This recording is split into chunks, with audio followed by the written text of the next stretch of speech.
Hello, everyone. Welcome. Thank you all for joining us this evening, particularly as we reach this phase of online seminar fatigue and tending to kind of multiple demands of and difficulties and debilitations of this point in lockdown life. My name is Nisha Kapoor. I'm an associate professor in the Department of Sociology at the University of Warwick, and it's my pleasure to introduce and chair this evening's book launch of Violent Ignorance, authored by my esteemed colleague, Dr. Hannah Jones. As we live through this moment of multiple colliding crises of the global pandemic, in which the British death rate is amongst the highest, of an economic crisis where levels of inequality have been exacerbated to obscene levels over the course of the pandemic, with billionaire wealth rising to over $10 trillion over this period, of ongoing racial violence, police brutality, dehumanizing immigration controls and deportation regimes, which all, of course, connect to the worsening climate crisis. Violent ignorance is a provocation that asks us to consider our own culpability as bystanders, as witnesses to this moment. In its broadest sense, the book tackles the willful ignorance of those in power, the choices made to ignore and overlook systems of exploitation, of neglect, of dispossession and inequality, the act of refusing to address these realities for ulterior motivations of political power and profit, while at the same time prompting us to consider the more banal everyday forms of ignorance, of choosing not to engage, to hunker down, to look away. It's in discussion of the banality of ignorance that the book prompts the reader to consider these moments of violence not as exceptions, but as routine, normalized, and reoccurring. And in consistency with Hannah's broader trajectory of work, the book makes an important political contribution by forcing us to grapple with uncomfortable questions around the specificities of inequalities and injustice.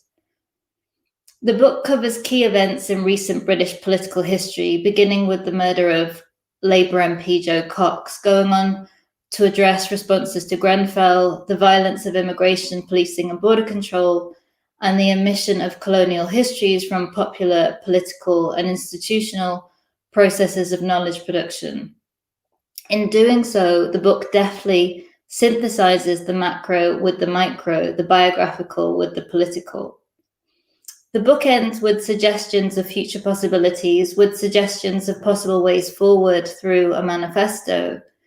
This commitment to scholarly activism, to doing knowledge production in collaboration with broader political movements, has been a prominent thread through Hannah's work and follows committedly from her first book, Negotiating Cohesion, Inequality and Change, Uncomfortable Positions in Local Government, that was published in 2013 with Policy Press, and which won the British Sociological Association Philip Abrams Prize for Best and Sole Authored Monograph in UK Sociology, and her co-authored book, Go Home, The Politics of Immigration Controversies, published in 2017 with Manchester University Press. So all this to say, it's my pleasure to introduce the conversation this evening to learn more about the book between Hannah and Shami Chakrabarti. Shami is really in need of no further introduction, I'm sure, to most of you. But just briefly, Shami Chakrabarti is a human rights lawyer, an activist, and a peer. She was the Shadow Attorney General between 2016 and 2020, the Director of Liberty between 2003 and 2016, and a Home Office lawyer previously. She has written 2 books on liberty that was published in 2014 and of women that was published in 2017. So at this point, I'll hand over to Hannah and Shami. Thank you, Nisha. What a wonderful introduction, particularly to the book.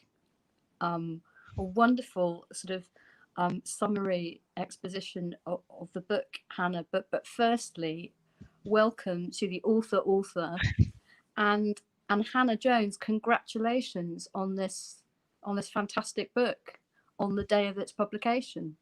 Thanks, Shami, and thanks everyone for coming to hear about it. Glad to be here. well, look, everybody, it's published today by Z Books. You know, we're having to launch in this way. In other circumstances, we would all be huddled together, perhaps in a bookshop somewhere with I don't know, with little glasses of warm wine. But we have warm hearts in any event, and I can't recommend this book enough. I've now read it 3 times. I'm not a scholar.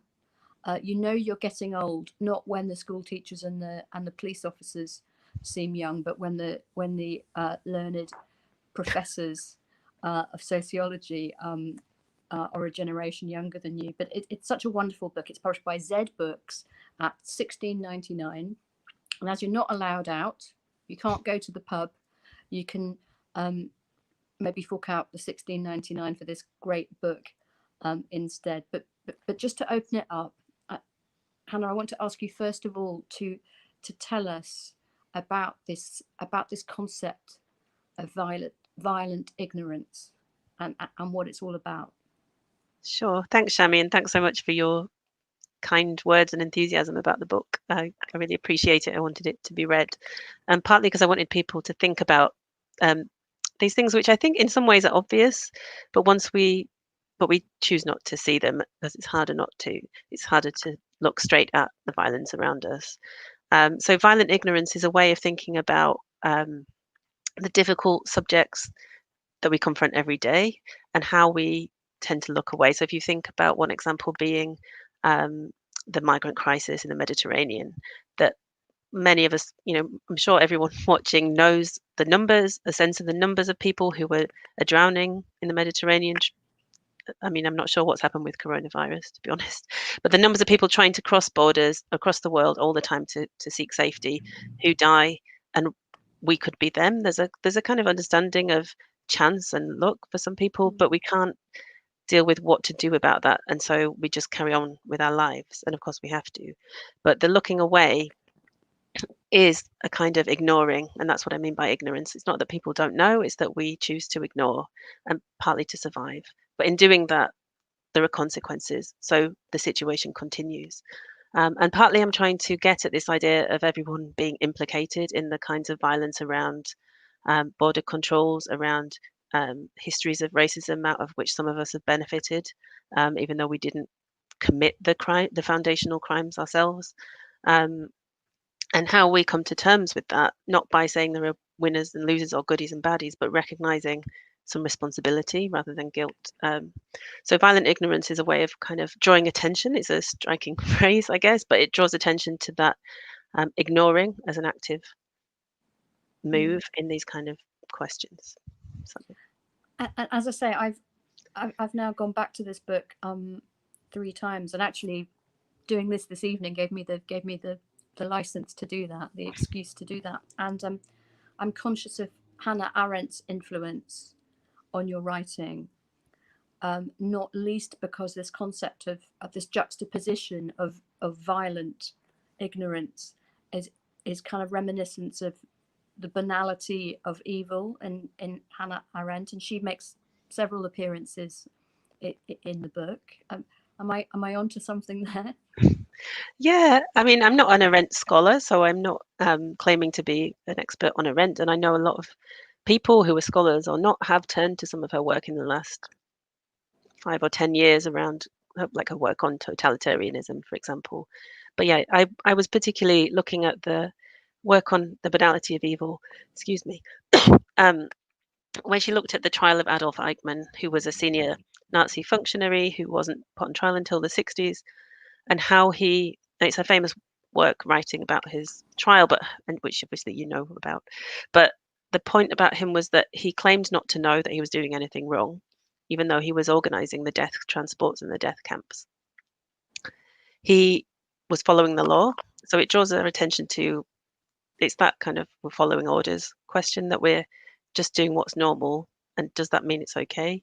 But also when he was confronted by some of his testimony was that he had gone to some of the concentration camps and some of the death camps and seen what was happening and couldn't believe it, even though he was the one who gave those orders. He was shocked and horrified.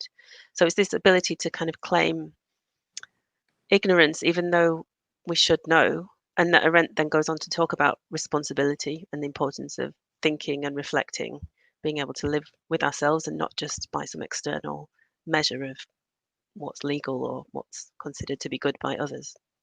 So that's part of my thinking as well. And it seems to me that one of the threads in your work is this way in which we maintain the ignorance by obviously by looking away, but it's easier to look away from dehumanized people, and never more so than in the context of both borders today. And you write very powerfully about the outsourcing and the offshoring of border control, but also in the context of history. So we're looking the other way from what is now, but we're also looking the other way from what was and what led to where we are now. Your point about some of us win life's lottery, not because we're good people or clever people or fast people, but because it was a lottery, and then we sort of dig in and think that being a winner in life's lottery is somehow our entitlement. But going back to the immigration control, and this is sort of where you begin, and there's some very, very powerful stuff there about dehumanizing and othering migrants, and then in some places the good migrant and the bad migrant, and so on. Do you want to just develop that a little bit?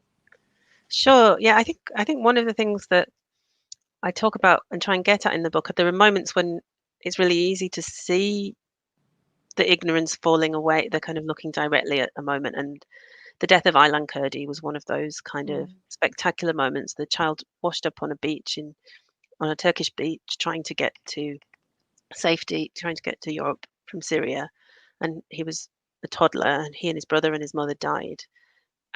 But we knew that was happening. It wasn't a shock that was happening. Everyone knew there was this death toll, but the image of the small child just somehow struck people, and then it led to that 2015 refugees are welcome movement. There was actually, for all we hear about people in kind of common sense ideas that people don't care, people can't manage to think about others.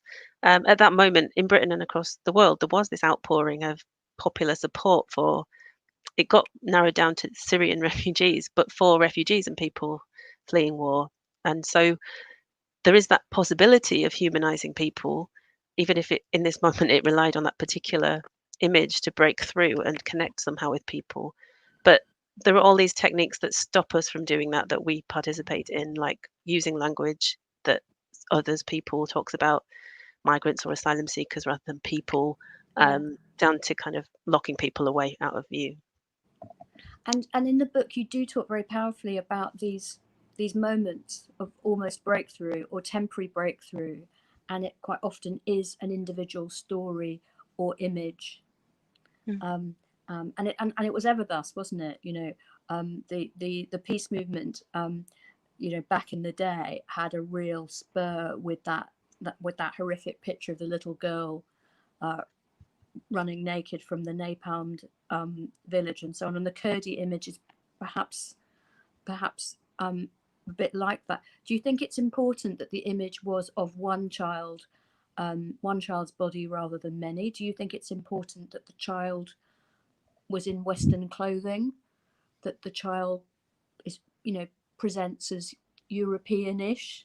Do you think this matters? Yeah, I think it does. I think that other people have said that as well. And I think there's something about the recognition, and it's hard to predict. And I kind of draw on ideas from Roland Barthes about something that punctures you, the punctum, when you see an image and it actually connects, and it's unpredictable what that could be. But that image, I think there's something about the one child that could be identified as any child, your child.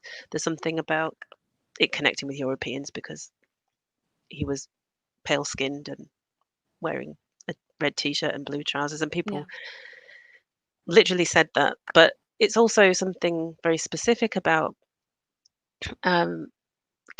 connecting with feeling rather than just knowledge, and I think that runs through the book. The idea that which might be about images, like pictures, it might be about particular stories, but there's something about feeling the pain of others rather than just knowing about it that makes people.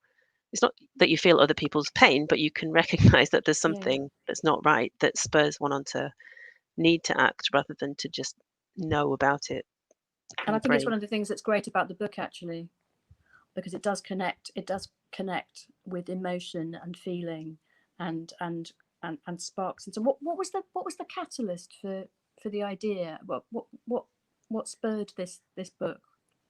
Yeah, well, I mean, I think it was probably started to circle around the murder of Jo Cox in 2016. So obviously she was murdered.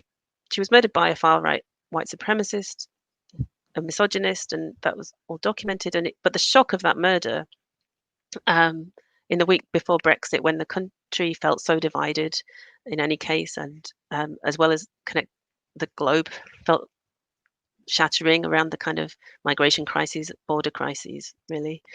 Um, and then her murder with someone shouting Britain first, and he targeted her because of she supported remaining in the EU and because she supported Syrian refugees. So that was recognised. Her family and her husband and recognized that and wanted that to be seen that this was a terrorist attack, and that was how it was seen. But very quickly, the kind of community response became one of we have more in common than what divides us, and that's fine. Like it's good to kind of come together and share mourning, share happiness, share food, and so on. But I was really worried about the fact that no one was talking about this really violent, dramatic thing. Somebody was shot several times and stabbed to death in the street. Not just a person, but an MP, somebody who's it was an attack on law and order, but it was also an attack on kind of what we think of as civic life, and it was not discussed as such. There wasn't a time of reckoning about how we got to a state where that could happen, and for all the kind of need to address the good and recognize Jo Cox's legacy as an amazing person and by all accounts, but there also needed to be a recognition of what that meant for the civic life of the country. And it just felt like that was forgotten and not. So the violence of that was kind of looked away from because it was too hard to question how this person could be seen as a normal neighbor who then went on to murder her. But also that leaves it open to this to continue. And it wasn't just a one-off terrible murder of an innocent young woman. It was a pattern of far right assassination attempts, which we know about from that are usually on women in the public eye, women of color in particular, men who speak up for anti-racist and feminist views. And so that's, I've written about that in the book around how much hatred is aimed at particular people over what they stand for and what that means. I think one of the challenges that you lay down for us very powerfully and beautifully is this tension between, I mean, you sort of talked about it a moment ago, wanting to heal the wound, but inadvertently, in rushing to facilitate this healing, making us comfortable again and not address the, so you took at one stage, I think, quite well into the book, you talk about a pro-immigration campaign that has people saying, I'm an immigrant, I'm a brain surgeon, and I've saved X lives, which is a wonderful thing, that we should recognize that, Einstein was a refugee, but you shouldn't have to be. And by the way, he was a refugee who was not given refuge in the United Kingdom. He had to go to the United States, but you shouldn't have to be Einstein to be treated with decency as a refugee. And you deal with this beautifully. There's this metaphor of the skin and the wound and the scab and the scar is very powerful in the book. You have, I think you have a little reading for us. Yeah, and I read this bit. It's kind of, it goes to some of the developing these ideas we've been talking about, and I have all these different metaphors. So this part's called scabs because it's about that. It's about how violent ignorance is stopping us from seeing things. By the way, it's not a pejorative reference Nope. to people who break strikes. It's nothing to do with that. It's actually to do with the skin and so on. It's a bit literal. Yeah. Literal metaphor. Before somebody goes off pop on Twitter and accuses you of bad language. So do read. So it's about the kind of healing over and what that does. So it's just a couple of pages. So much of this book has been taken up with not only describing incidences in which painful knowledge of people's implication in injustice has been ignored, but also with considering moments when that knowledge could no longer be ignored. That is, moments when ignorance fails or is wounded, and knowledge of violent injustice and its workings become evident to all. These are often moments of extremity: the assassination of Joe Cox, the fire in Grenfell Tower, the image of Kurdi, the expose of abuse at Brook House Detention Centre. But in confronting each of them, it's clear that they point to an everyday grinding reality of ongoing misogyny and hate, institutional neglect, border violence, racism, and incarceration. And yet, after each of these seemingly earth-shifting moments of shared recognition of injustice, things have continued on more or less as before. How could this happen? It's not simply that people turned away callously, but that we're so protective of our ignorance that we continually find new ways to preserve it. When wounded, the wound clots, blood dries, a protective scab is formed, and the skin heals. To heal the wound of a political assassination that showed the stark materiality of hateful backlash against the unfinished projects of addressing gendered, racialized, and bordered power imbalances, we organize projects of shared food and togetherness. Doing so fails to confront the context in which this attack took place and the pattern of violence of which it forms a part. To heal the wound of 72 people neglected and burned alive in the most wealthy and well-resourced corner of the planet, we donate resources, organize an investigation, and wait, while thousands continue to live in unsafe dwellings, or no dwellings at all, in rich cities where others pay millions to let homes stand empty. To heal the wound of the dead, solitary toddler on the beach, we send donations, offer homes, accept pre-sorted refugees from camps, but meanwhile, thousands continue to drown and suffocate in their search for safety and comfort. Perhaps criticizing these efforts seems sanctimonious. People are trying to make things better, and that is not to be condemned. The point I'm trying to make is how powerful the desire and the drive to look away from violent injustice is, but particularly to look away from our own implication in it. There is always going to be some ignorance, some not knowing, and perhaps also some refusing to know. To make sense of the world, there's a need to make narrative, to single out the important parts and make connections. It's just that we often choose to single out the parts that absolve us or make us feel better. But the idea is not to feel bad. That serves no purpose at all. Perhaps feeling angry can help. We can use our anger as fuel, as poet and theorist Audre Lorde suggests. Some of the making sense, though, is a filtering out of the connection between knowing and feeling. This, too, is a form of ignorance, of turning away. Reducing people to numbers, whether large numbers for population management or individual barcodes for sorting, allows an ignorance of their humanity. Understanding stories and feelings makes other humans harder to dismiss. Finding someone or something to blame for injustice is another way of making sense, of filtering out noise and knowledge. Identifying a villain means absolving the rest, but jailing Joe Cox's killer did not make other women, racially minoritized or anti-racist feminist politicians safe. Only confronting the white supremacist, misogynistic conditions in which the murder took place could begin to do that. That's wonderful. So I hope that the people joining us will have got a little taste of your style and how accessible and clear-eyed and brave-hearted this book is. We've talked a bit about border control and the sort of dehumanization of people that is required for border control to be the way it is and to be enforced the way it is all over the world.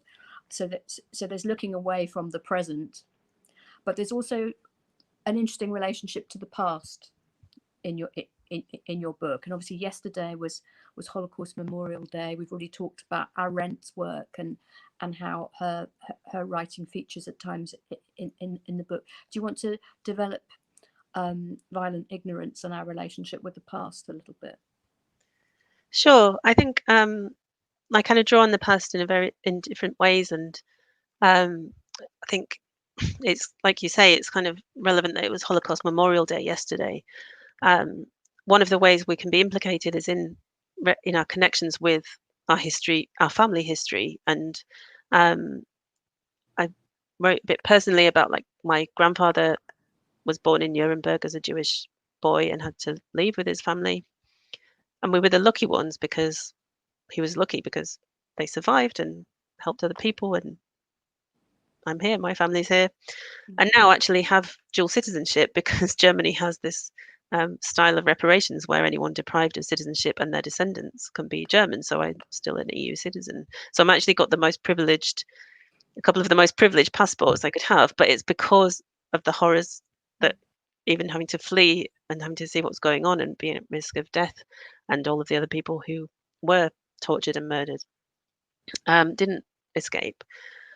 So there's a complexity there, but I also try and speak about how the kind of people who are descended from the perpetrators deal with the memory of the Holocaust, and think about looking at some of the memoirs that have been written from descendants of perpetrators, whether they knew it or not, and how they've tried to work through that, or some people by trying to separate the person and saying, well, they were my loving father and they did these other things which were bad, or they didn't mean it, they didn't know it, or to kind of be able to say, okay, they were these people at once, and that they did these terrible things or were implicated in them, but they also, that doesn't contradict that they were also someone who cared for me. So I think that's where we have to get to that kind of complexity of understanding people's stories, and we can do it. People do it with their families all the time, and how many people are kind of engaged in ancestry tracing to kind of recognize, to kind of see something about themselves, or imagine something, or recognize something from their great great great grandparent. And we can also think about that in terms of where we are in society and think, okay, it doesn't mean that I am exactly the same as that person, but I've got to where I am partly through that path and all these other paths. I mean, I think that's a more complex understanding of history than we have in public life. So you see all the kind of the discussion. I mean, I was just trying, can't ignore things after I've written this book, but I was trying to ignore some of the recent debate from the community secretary and the prime minister about wokeness.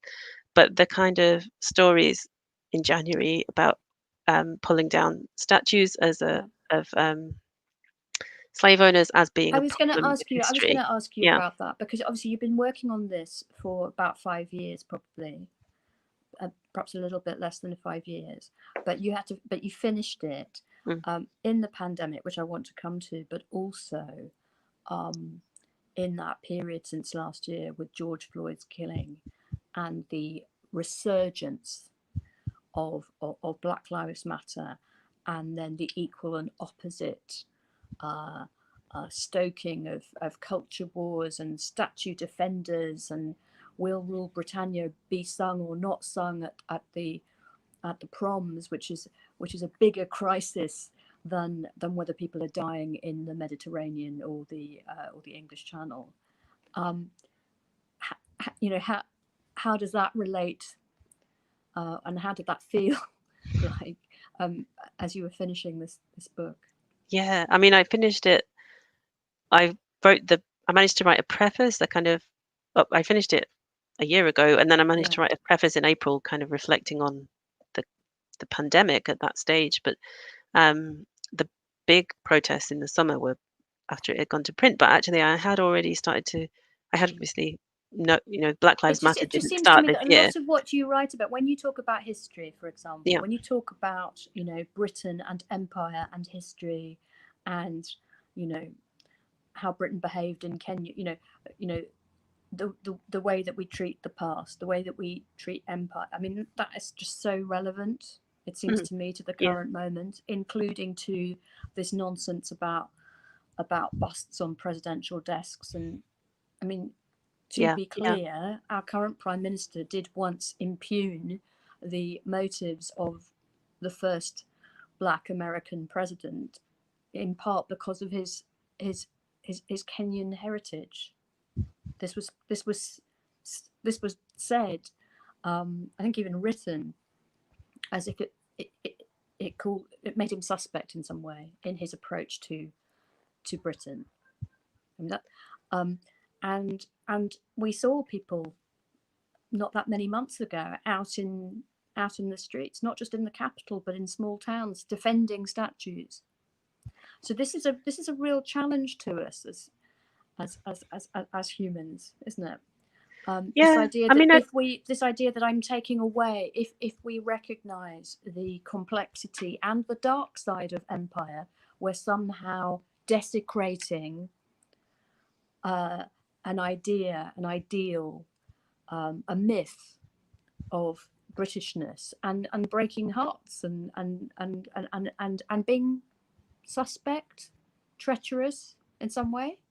Yeah, I mean, I think we have to take that on. Actually, it is a challenge, and I think that's the problem with the general tendency to just say, well, we're all humans, we all can share food, that's great, but we also do, if the people who are talking about wokeness as a bad thing, the Robert Jenrick article claiming that the kind of movements against statues of enslavers should be saying that was censorship, when actually what the protest was about, recognizing history, understanding history, not forgetting history, but understanding that claim that you often hear, that, well, that was okay at the time. There were different values at the time.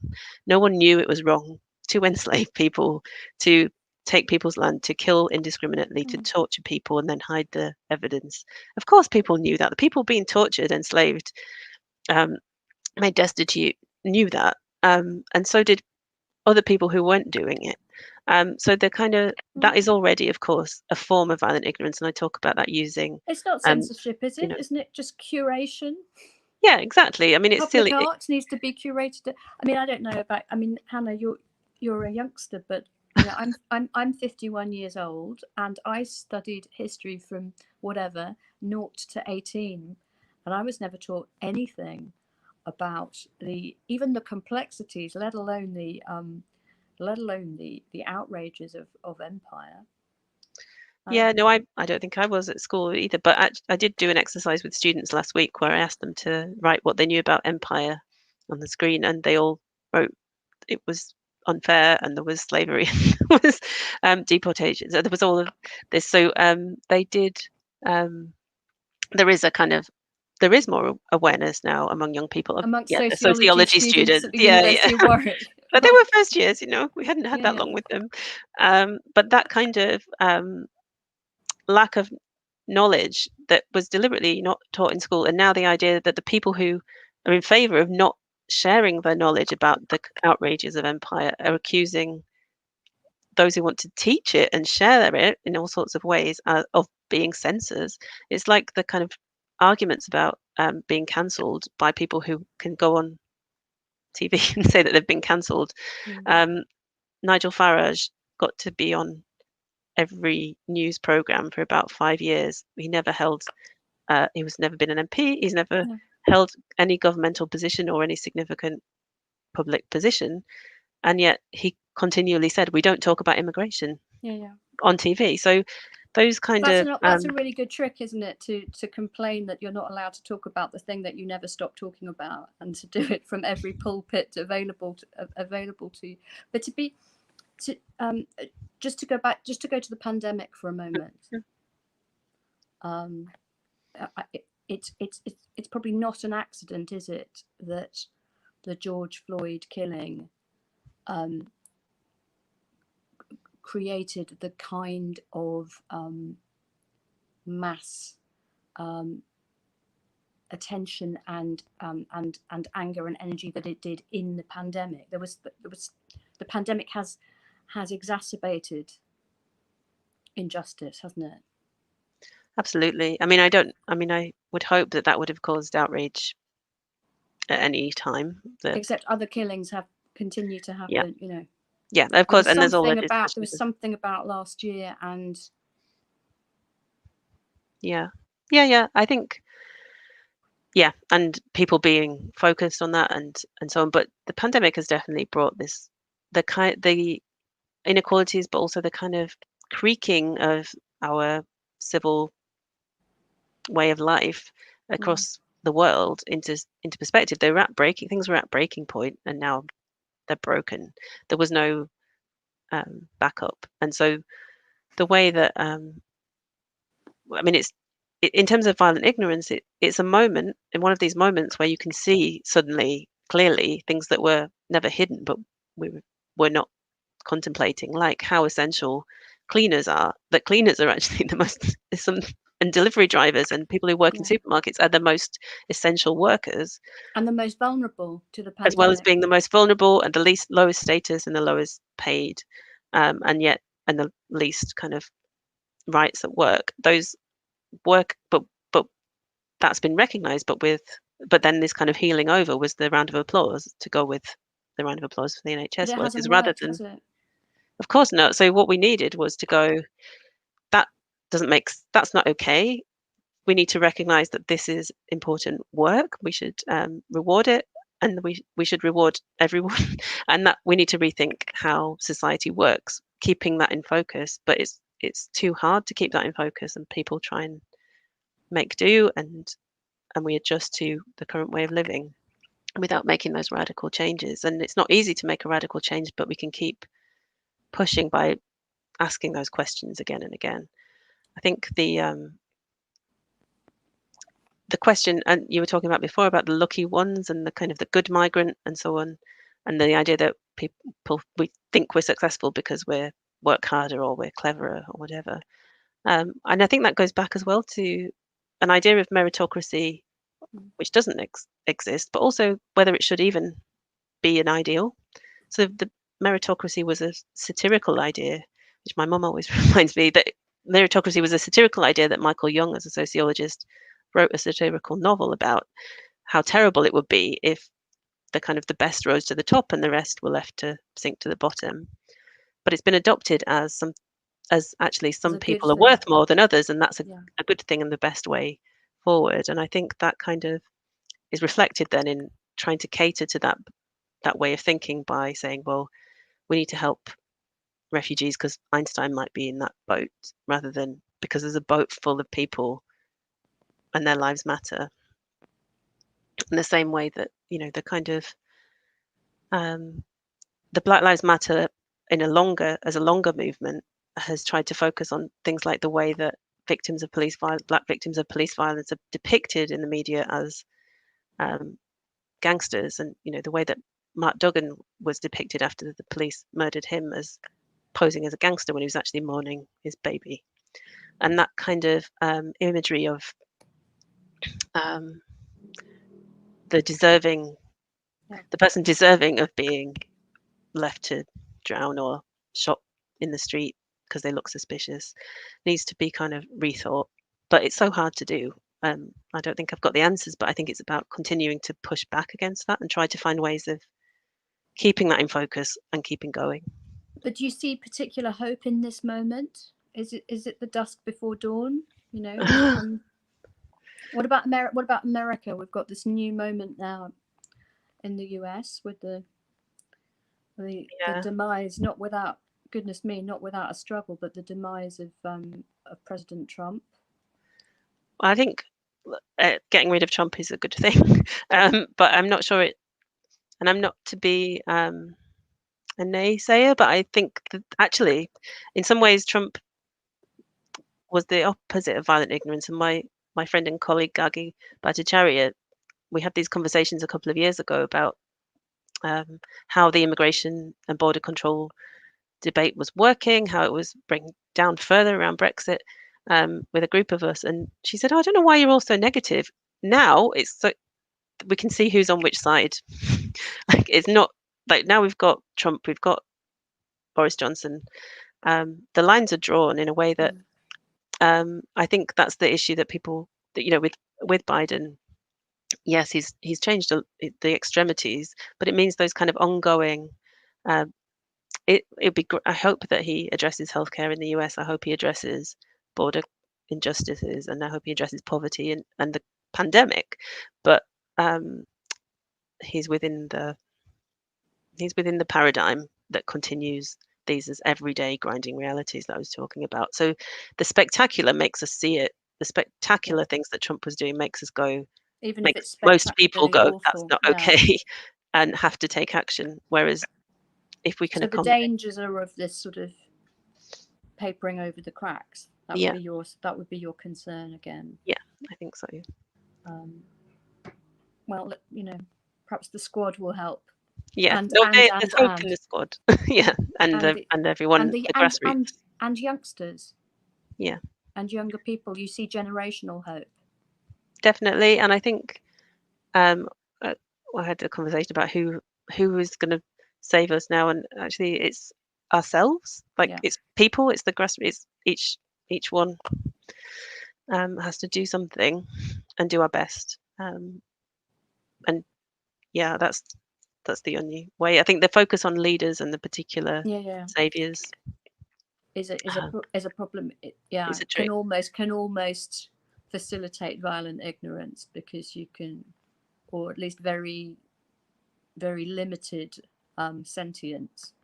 Yeah, you've got an easy answer. I guess I put my pushing faith against easy answers. XYZ person rather than I have to act. I have to do an act of resistance every day.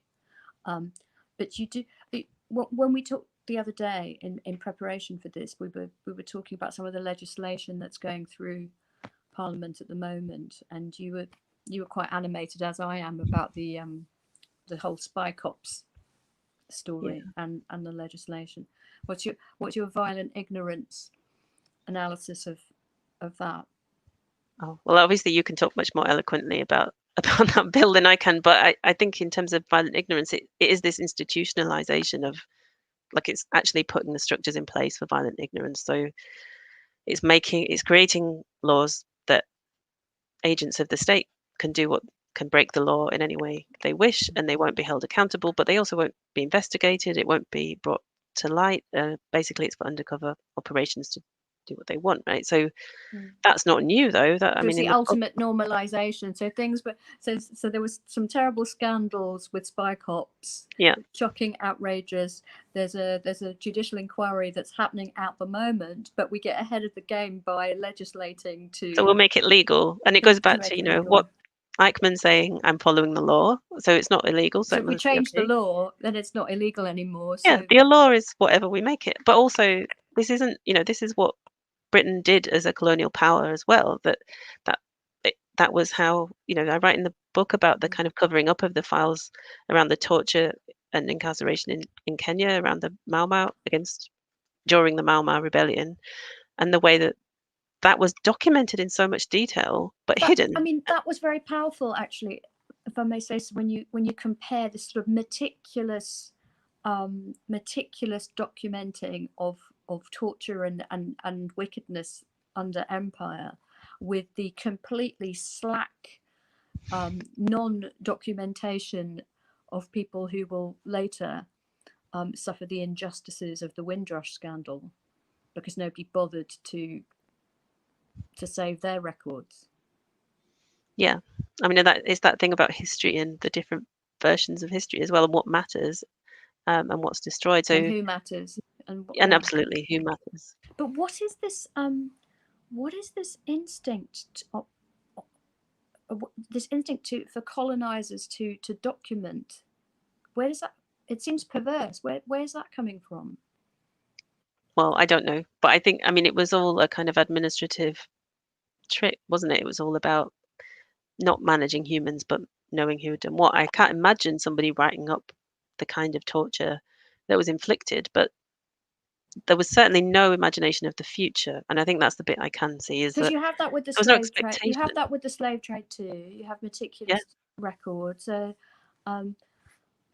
Some hideous record keeping in the context of the Holocaust. There's is that, I suppose, in its way, that's another dehumanization. I think so. I think it's seeing people as not human, they're goods and animals, and also not being able to imagine that anyone would see this differently, or anyone would hold the people doing it to account. So when we hear from Genrick or whoever that it's not what, nobody knew it was wrong to enslave people, nobody knew it was wrong at the time, it's almost like those people didn't know it was wrong, but that wasn't because they didn't have access to the knowledge. It was that it was horrible to torture other human beings, and they encountered it and they did it, but they were systematizing it, making Right. those records to make it something external, but the kind of hiding of those records at the end of Empire does show that there was a realization that this wasn't something the newly liberated states this was something that there would want to be an inquiry and some kind of holding to account. So, yeah. And also we can talk more about this in the chat. So people are welcome to kind of post on the YouTube chat for the Q&A that will start in about 15 minutes. Absolutely. In just a few more moments, we're going to have some questions and comments chaired by Nisha.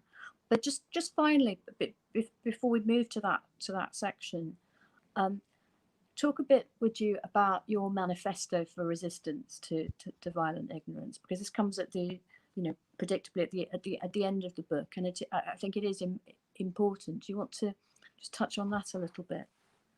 Sure. Well, I didn't want to write one of those books that say everything's bad and difficult and complicated and over to you, and then leave you hanging. Yeah. So I did deliberate from the beginning want to think about how this is an intervention in a particular way.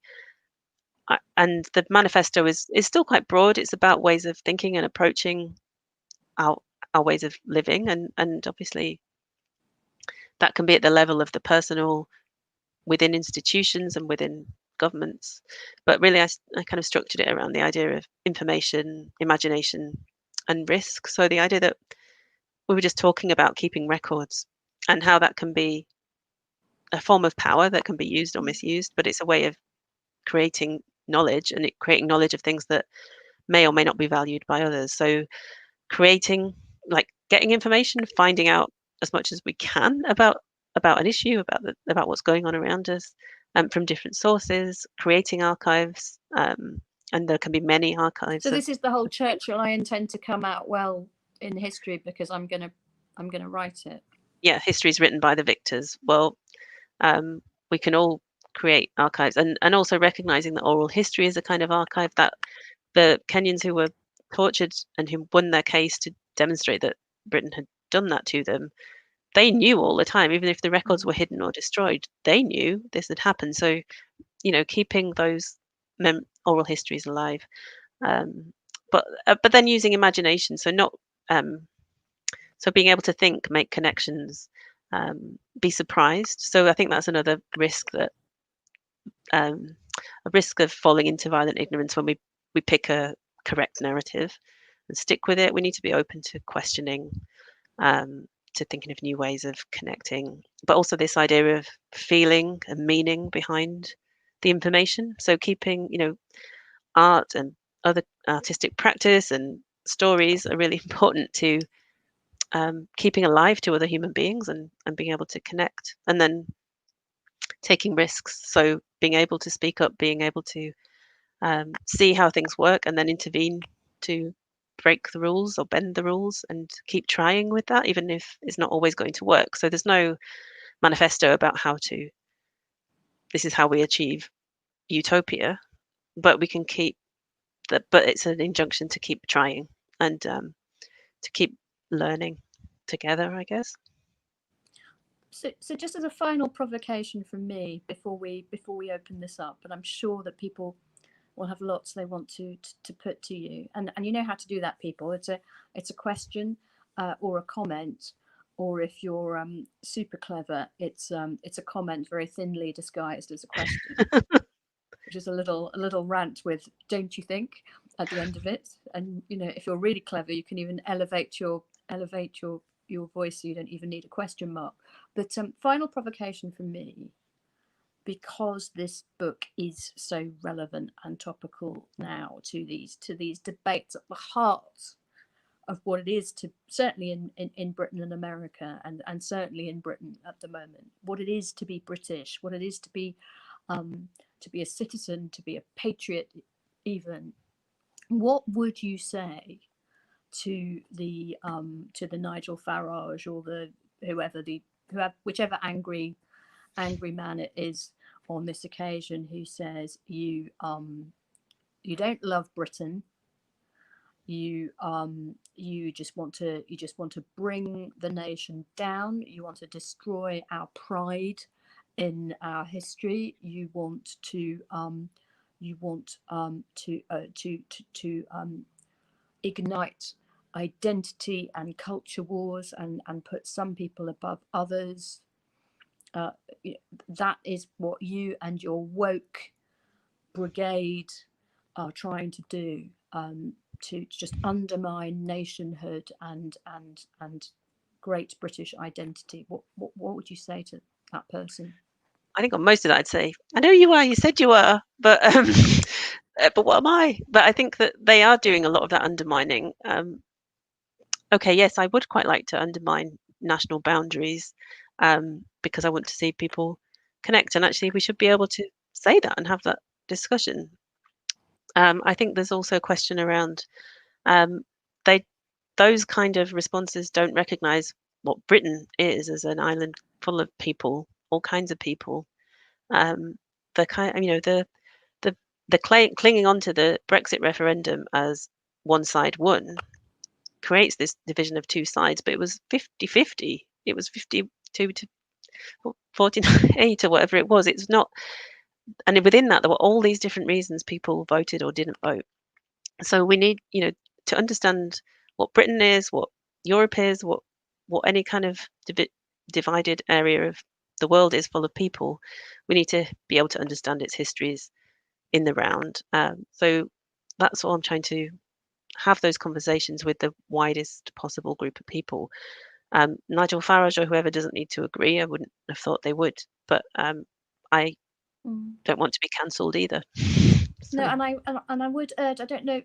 I mean, there are sort of people who, when we're promoting your event online today, I did do that thing that I normally try to avoid doing, and I had a little look at some of the, less than welcoming comments. But I would say, if there are skeptics on this call, I do urge you to have a look at the book, because it is challenging, but it's also thoughtful, and there is nuance, and there is genuine internal debate, if I can put it like that, within this book. It's not a rant.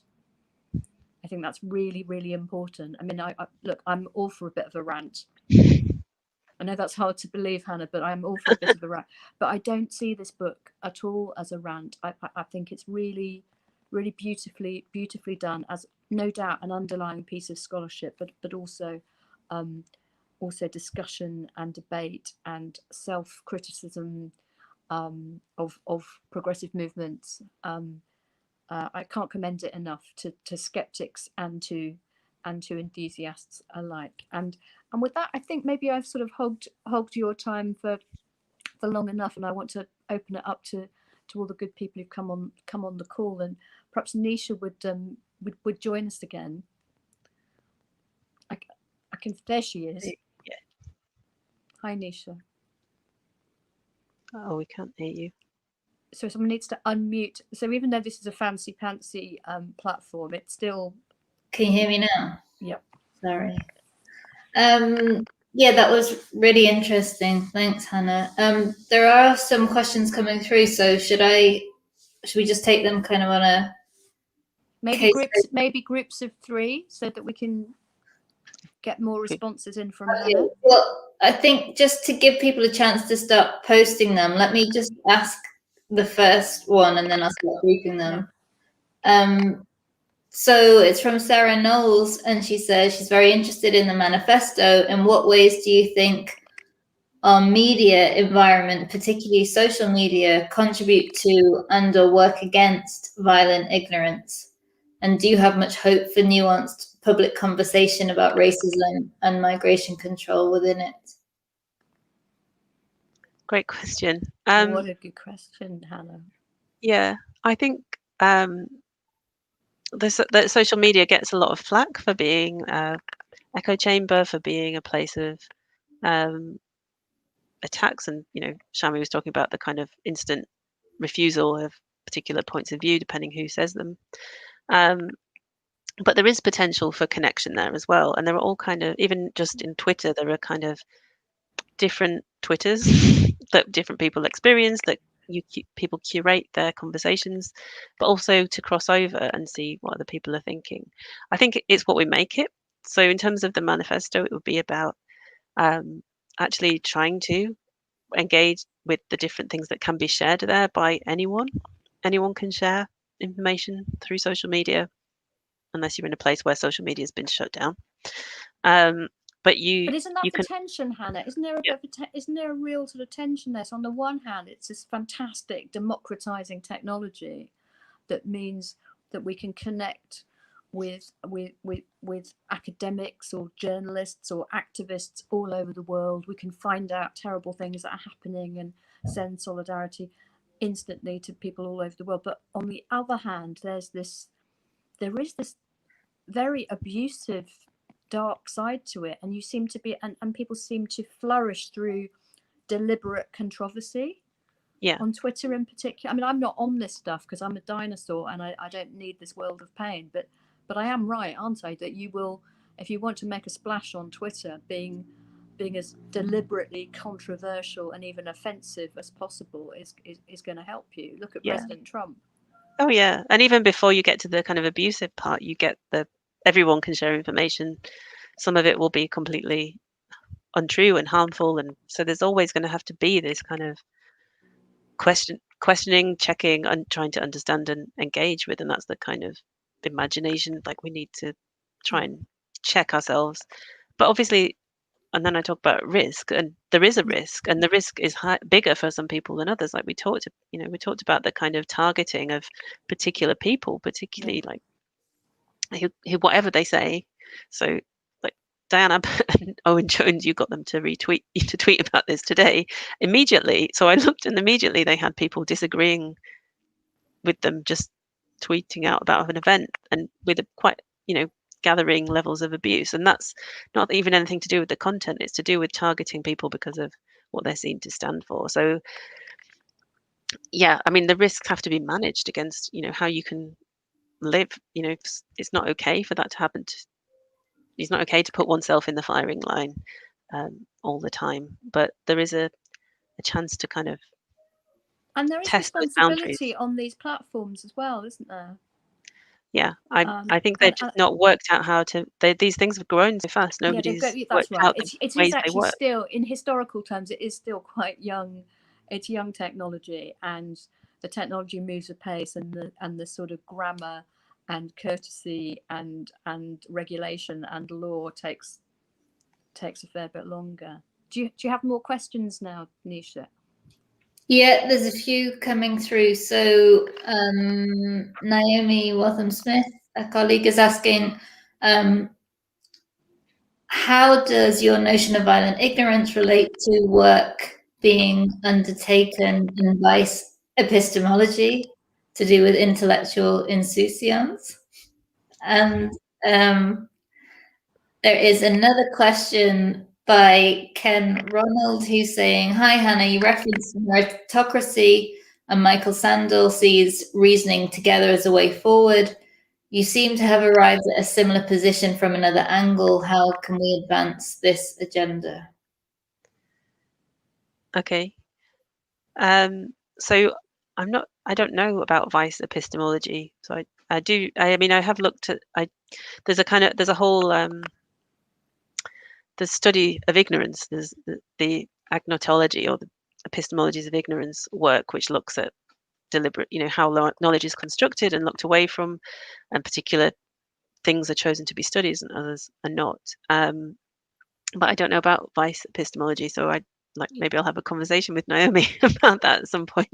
I'm not sure I can answer that one, but I think these are things. I'm not the first one to think of any of these questions. I'm riffing off ideas that I've read that are from other scholars. I'm riffing off things I've seen, and that bringing those together to try and think through these problems in a way that's intended to engage people and a broader audience than university scholars in thinking about how we understand the world and change it. So maybe there's more to develop there. And then Ken is asking about meritocracy and reasoning together. So I guess I'm going beyond reasoning together in the book, and really it doesn't have to be everyone together. I think that's part of the problem, is to think that everybody is in this together. We are. On the other hand, I'm talking about how we're implicated in each other's lives, each other's pains, and each other's triumphs.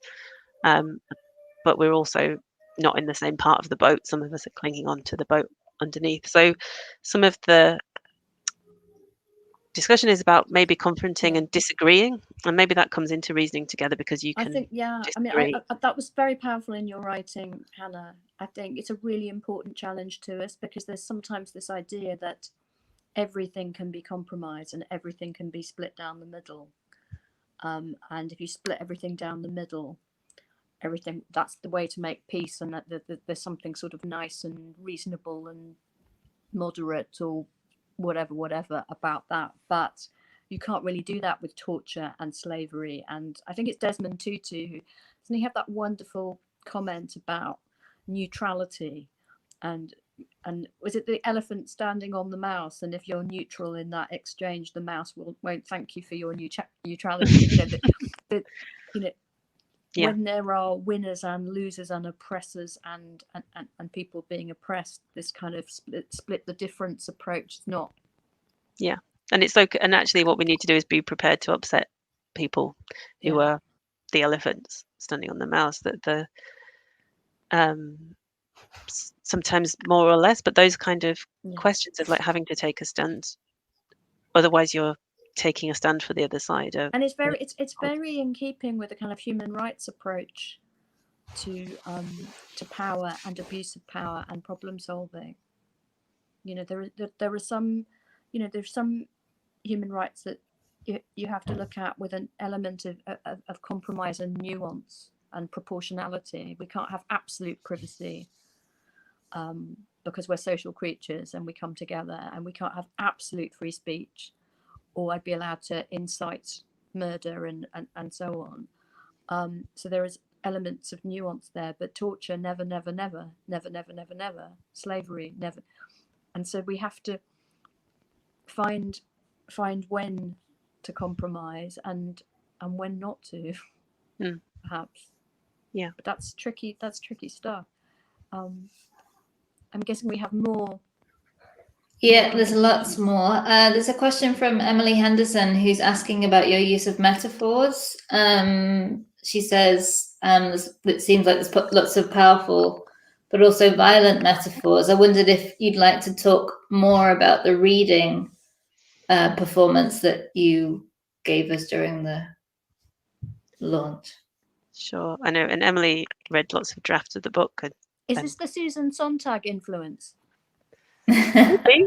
Yeah, I think I use all these different metaphors, and I'm trying to just get at this, and it's about Susan Sontag and the other, like Berger and some of the others that I draw, and thinking about what connects people to feeling as well as thinking, and often it's image or metaphor. So I talk about the wound in that bit that I read, in terms of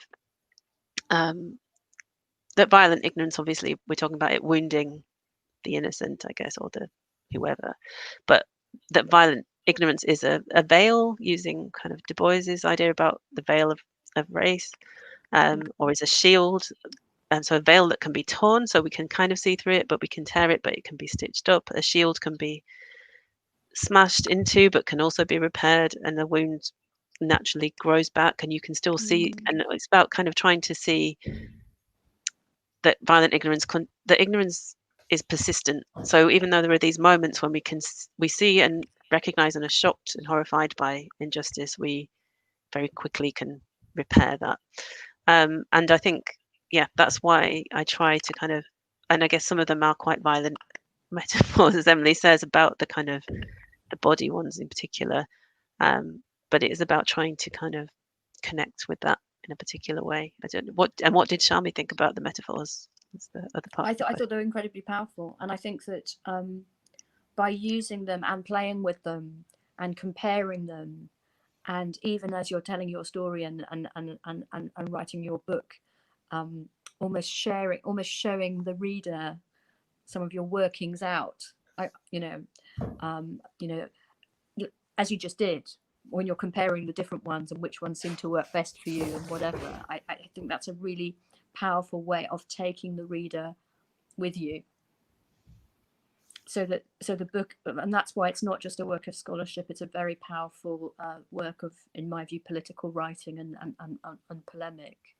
And that's a wonderful combination. And that is because you are playing with a very powerful means of communication, which is metaphor. And we know that it's essential to political speech and writing, and which metaphors one chooses make a hell of a difference, particularly violent ones. All the war metaphor, I was thinking Susan Sontag because of, is it illness and its metaphors, or cancer and its she writes famously and powerfully about this. So and so lost their fight with cancer, for example, and what that idea of the struggle, the noble struggle, and then someone losing it might do to their quality of life in their final, for example. She writes about that amazingly. But also, from my background, the war on terror was an evil genius metaphor from Bush's White House. Somebody or other came up with that in George W. Bush's White House and created the metaphor of a war without end, a war against an abstract noun and a form of political violence that has been with humans forever. And if you have a war on terror, a new normal, a war without end, then you justify not just temporary cessations of liberties like you might do during a pandemic or a conventional war, but forever. And so the metaphor is just hugely political, and which one you pick can become a self-fulfilling, powerful prophecy. Yeah, and I think it's important for us to keep playing with, like, testing those metaphors, because that, war on terror becomes a phrase that is itself.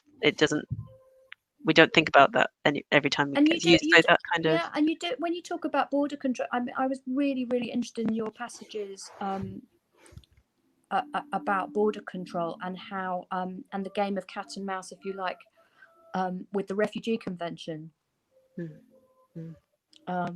Because of course the Refugee Convention is the document in that great big post-World War II settlement of documents that are supposed to be honouring the victims of the Holocaust.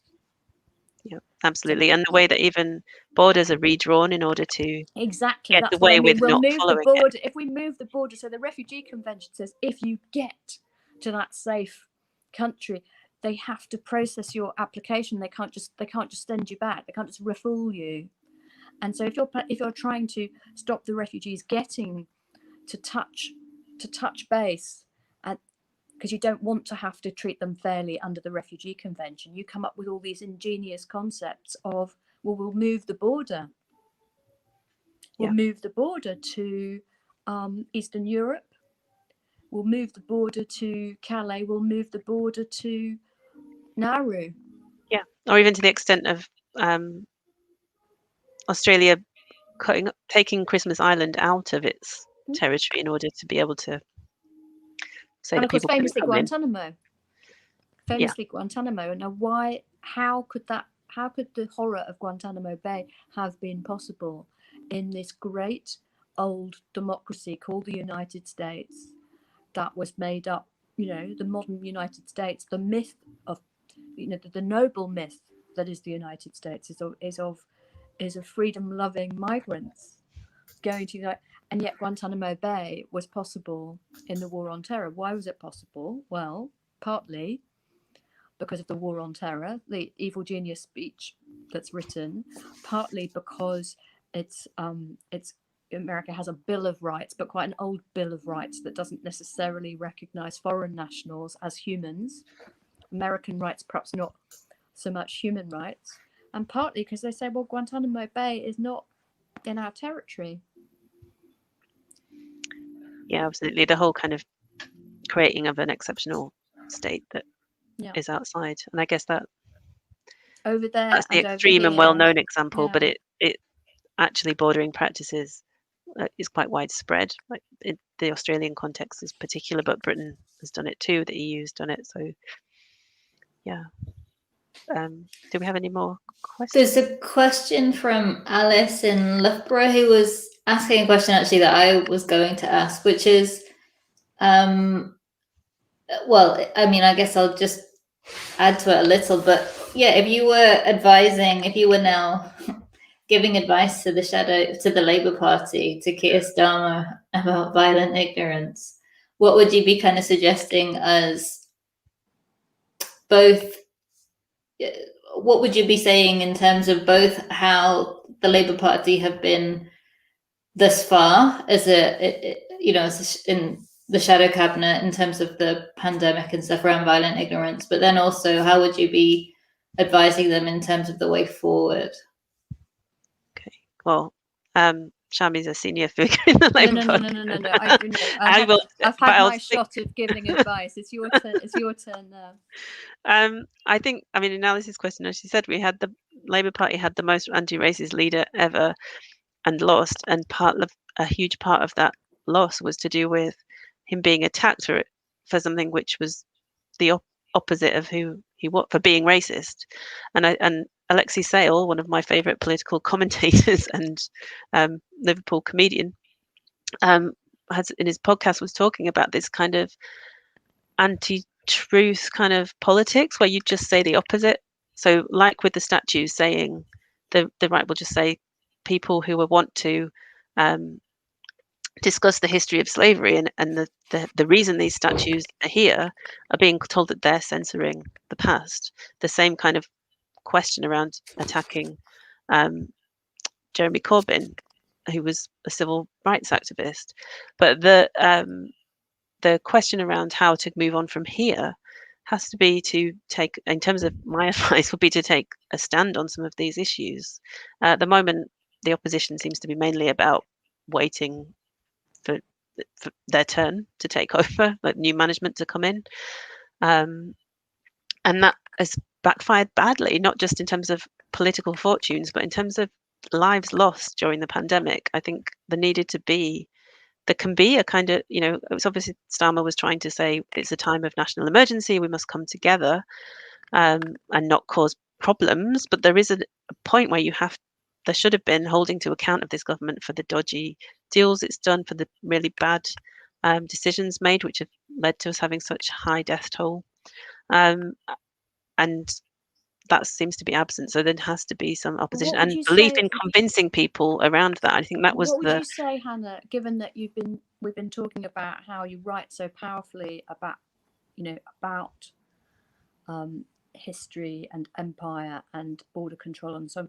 What would you say to hard-nosed pollsters who say, look, Labour polls badly on security, immigration.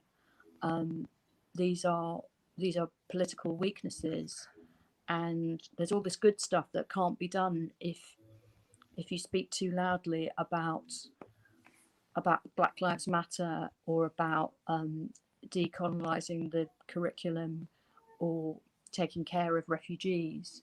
There are a lot of people in this country who just won't vote for you, and then you'll be irrelevant. Yeah, so I think there's two things. One is, first of all, you're making a decision there about which are the important. This pollster is making a decision there about which are the important issues and which are the core issues. Which are the core issues and which are the extras, which are around kind of death and destruction of certain people.